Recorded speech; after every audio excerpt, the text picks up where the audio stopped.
Assalamualaikum warahmatullahi wabarakatuh. Bagaimana kabarnya anak-anak hari ini? Semoga semuanya dalam keadaan sehat dan tetap semangat untuk mengikuti pembelajaran hari ini. Hari ini kita akan belajar bahasa Indonesia bersama dengan saya, Ibu Husnul Khotmawati.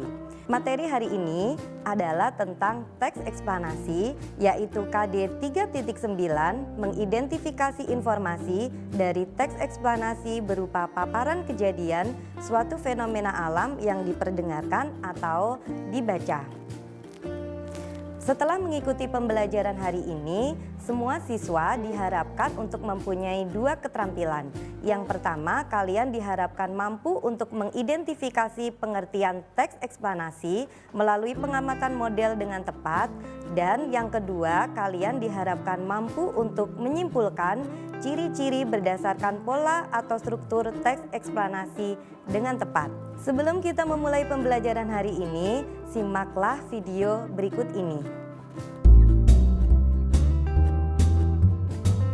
Pada 9 Maret nanti, sebuah gerhana matahari total bisa dilihat oleh kita dari Pulau Sumatera, Kalimantan, Sulawesi, hingga Halmahera. Banyak orang dari seluruh dunia sangat antusias dengan hal ini. Namun nyatanya, cukup banyak dari kita di Indonesia yang belum tahu tentang hal ini. Tapi bagaimana fenomena ini sebenarnya terjadi dan mengapa sangat spesial? Pendeknya, ini spesial karena gerhana matahari total terakhir kali terjadi di Indonesia pada tahun 1983, yang artinya itu sudah lama sekali. Fenomena ini hanya terjadi tiap 33 tahun sekali di Indonesia, yang artinya jika kita kelewatan pada tahun ini, kita baru bisa melihat kembali gerhana matahari total di Indonesia pada tahun 2046. Ya, sekali lagi 2046. Lalu kembali ke topik awal. Bagaimana sebenarnya gerhana matahari total bisa terjadi?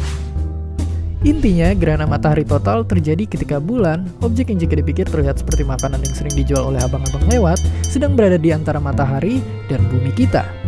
Bulan yang sedang berada di posisi ini menutupi cahaya matahari yang menuju ke bumi kita, sehingga kemudian menghasilkan bayangan di bumi kita yang kemudian kita biasa sebut sebagai gerhana matahari. Bayangan bulan yang sampai ke bumi ini memiliki dua bagian.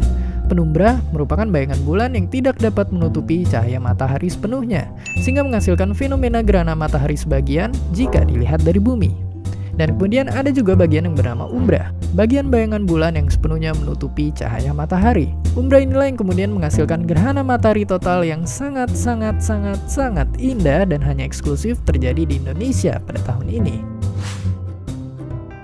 Jadi setelah mengetahui ini semua, jangan lupa untuk ikut merayakan gerhana matahari total pada 9 Maret besok yang tentunya sekali lagi hanya eksklusif terjadi di negara kita, Indonesia. Dan seperti biasa, terima kasih. Nah, kalian sudah melihat video tadi kan? Sudah tahu berarti isinya tentang apa?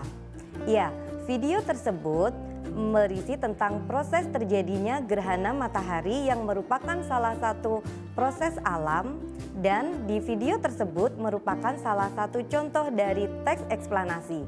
Jadi sebenarnya teks eksplanasi itu pengertiannya apa ya? Pengertian teks eksplanasi adalah teks yang isinya menjelaskan suatu proses ilmiah tentang peristiwa alam atau sosial budaya. Sosial budaya itu seperti perkembangan Kabupaten Bandung atau budaya mengayun anak di Kabupaten Banjar dan lain sebagainya, masih banyak contoh yang lainnya. Kita akan melanjutkan materi kita hari ini setelah pesan-pesan berikut ini.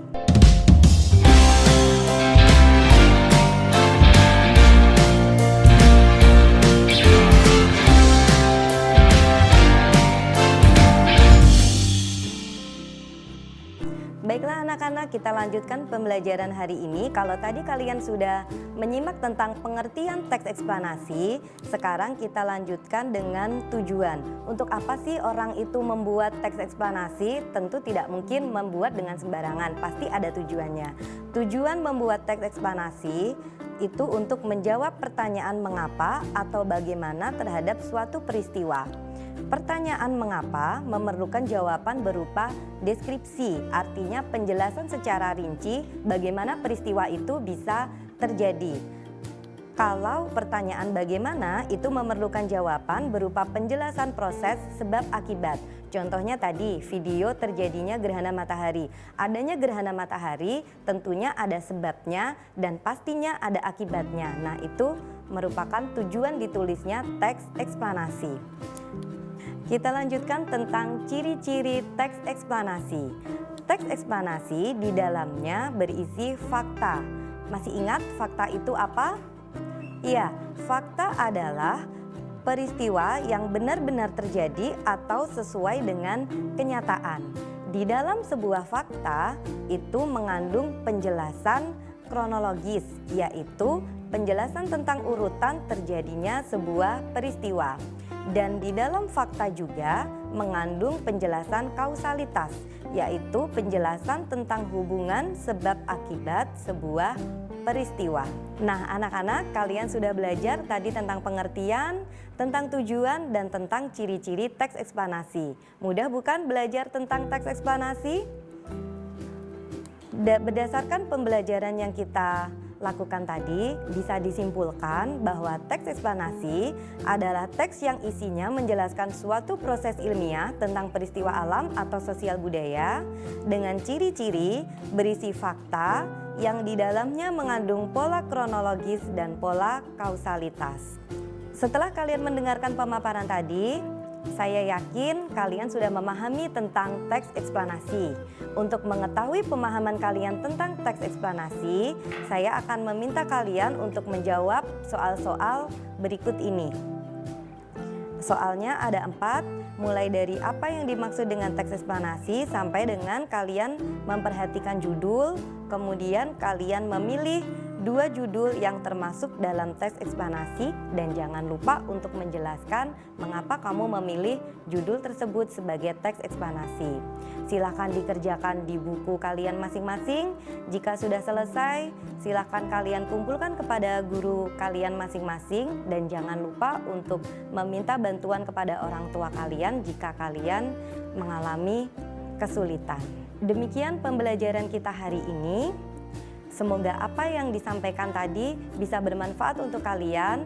Saya tutup pembelajaran hari ini dengan mengucapkan Alhamdulillahirabbil alamin. Jangan lupa kalian untuk selalu menerapkan protokol kesehatan dengan memakai masker, menjaga jarak, mencuci tangan, dan menghindari kerumunan. Cukup sekian dan terima kasih. Wassalamualaikum warahmatullahi wabarakatuh.